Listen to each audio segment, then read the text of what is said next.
Shalom, selamat malam dan salam sehat untuk kita semua. Pada malam hari ini kita kembali bertemu melalui renungan malam dan lagu pujian. Tapi sebelumnya mari kita buka di dalam doa.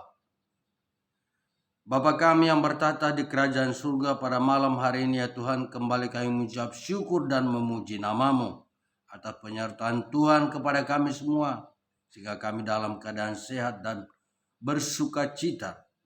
Ya Tuhan, pada malam hari ini kami akan mendengar renungan malam dan lagu pujian. Kiranya jadikanlah itu bertumbuh di dalam hati dan pikiran kami, agar kami dalam kehidupan kami selalu memuliakan nama-Mu saja. Ampuni segala dosa kami ya Tuhan. Dalam nama anak-Mu Tuhan Yesus Kristus kami berdoa dan mengucap syukur. Amin. Ku serahkan pada Yesus seluruhnya hidupku, pikiran dan perbuatanku, dan semua waktuku. Ku serahkan pada Yesus seluruhnya hidupku. Ku serahkan pada Yesus seluruhnya hidupku. Yang menjadi renungan kita pada malam hari ini adalah Ayub pasal 10 ayat 12. Demikian firman Tuhan. Hidup dan kasih setia Kau karuniakan kepadaku, dan pemeliharaanmu menjaga nyawaku. Demikian firman Tuhan. Yang menjadi topik renungan kita pada malam hari ini adalah pemeliharaan hidup. Saudaraku yang terkasih di dalam nama Tuhan, dalam renungan kita malam ini kita akan dapat melihat atas pemeliharaan Tuhan bagi Ayub yang dalam kehidupannya menyadari hanyalah atas kemurahan Tuhan semata. Kemurahan Tuhan itu dapat kita melihatnya sesuai teks nats ini dengan sangat jelas. Dan mari kita lihat dalam 3 hal, yaitu hidup, kasih setia, dan pemeliharaan maupun penjagaannya. Saudaraku seiman, seperti kita ketahui bersama bahwa hidup menyangkut pemenuhan kebutuhan pokok jasmani setiap manusia akan kelangsungan kehidupannya. Sementara kasih setia berbicara mengenai perihal kebutuhan manusia secara psikologis, bagaimana kita menjalin hubungan dengan keselamatan ataupun menjalin hubungan sesama sebagai makhluk sosial. Dan pemeliharaan ataupun penjagaan merupakan kebutuhan manusia dalam hal perlindungan akan rasa aman dalam kehidupan kita. Yang sangat menarik dari nats ini adalah di mana Ayub justru menghubungkan ataupun menyatukan kalimat ketiganya dalam satu perkataan, yaitu dengan kata karuniakan. Dengan Tuhan mengaruniakan, yang secara eksplisit berarti kesemuanya itu bermuara kepada anugerah Tuhan semata. Kebenaran ini juga sekaligus menegaskan kepada kita bahwa tidak ada sesuatu hal terkecil sekalipun yang dapat kita lakukan atau kita usahakan yang Tuhan berikan, semua hanyalah karena anugerah-Nya. Namun dalam kondisi tertentu kita sebagai umat-Nya terkadang lupa akan hal ini, sehingga seringkali kita berusaha melupakannya atau seolah-olah kita menyogok Tuhan dengan apa yang sesungguhnya adalah milik Tuhan saja.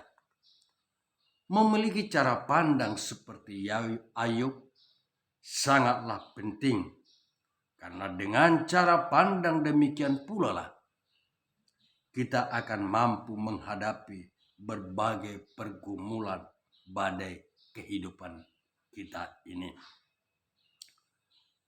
Tuhan yang memberi, Tuhan yang mengambil.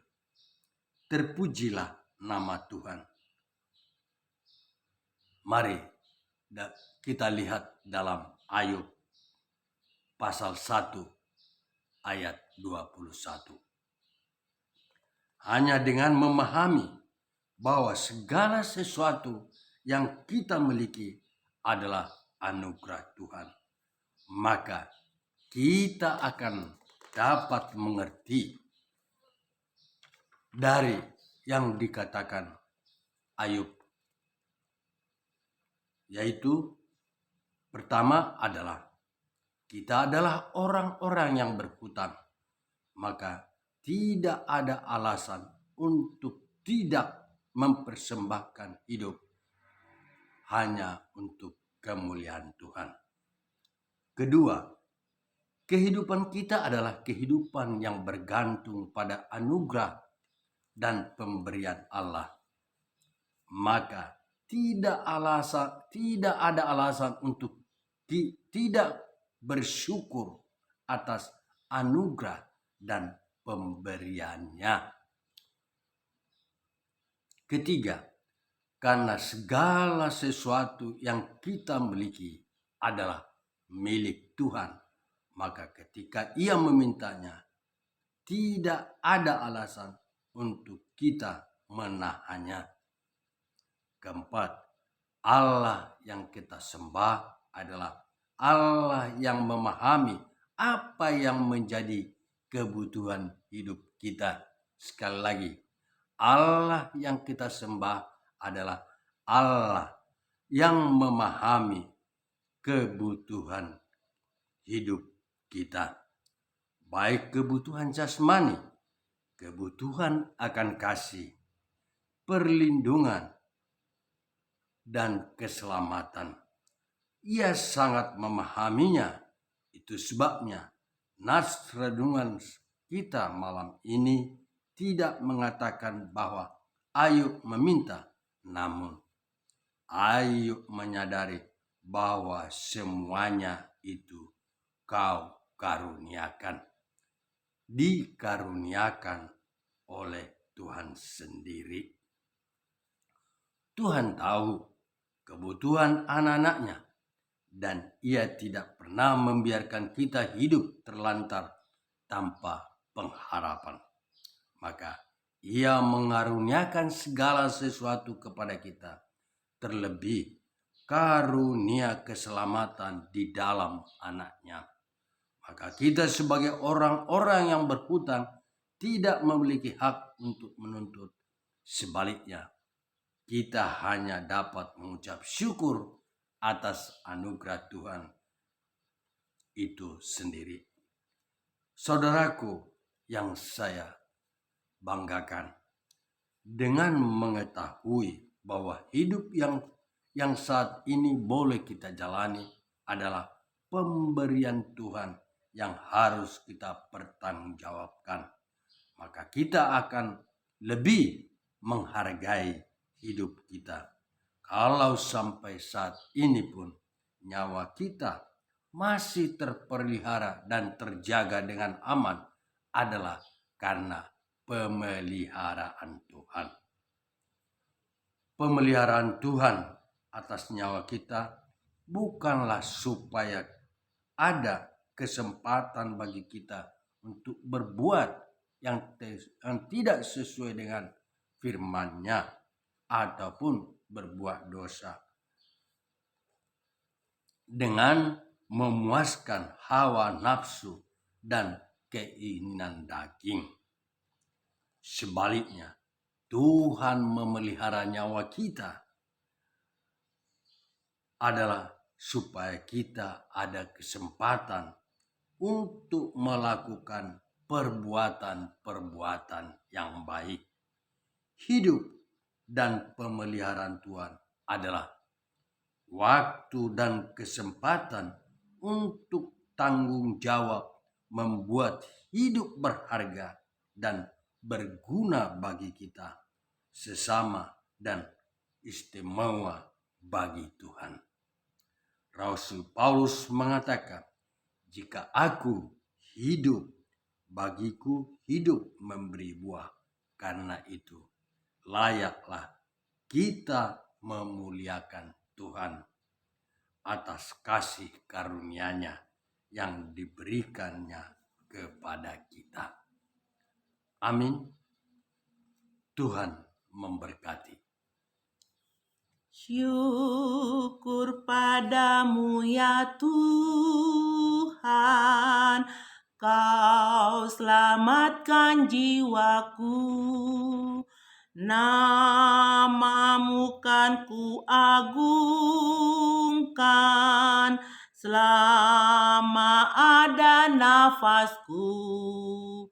Ku serahkan pada Yesus seluruhnya hidupku. Ku serahkan pada Yesus seluruhnya hidupku. Mari kita tutup di dalam doa. Terpujilah nama-Mu ya Tuhan, atas berkat-Mu. Tuhan telah mendengarkan firman-Mu. Kiranya kami semuanya dapat hidup di dalam pemeliharaan Tuhan saja, agar hidup kami tidak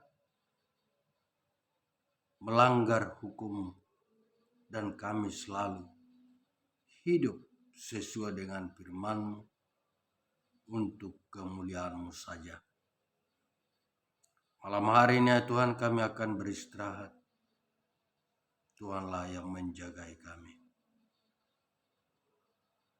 Besok pagi ya Tuhan, bangunkan kami dalam keadaan sehat, menjadi sukacita untuk kami semuanya. Kami telah berdoa dan mengucap syukur. Amin.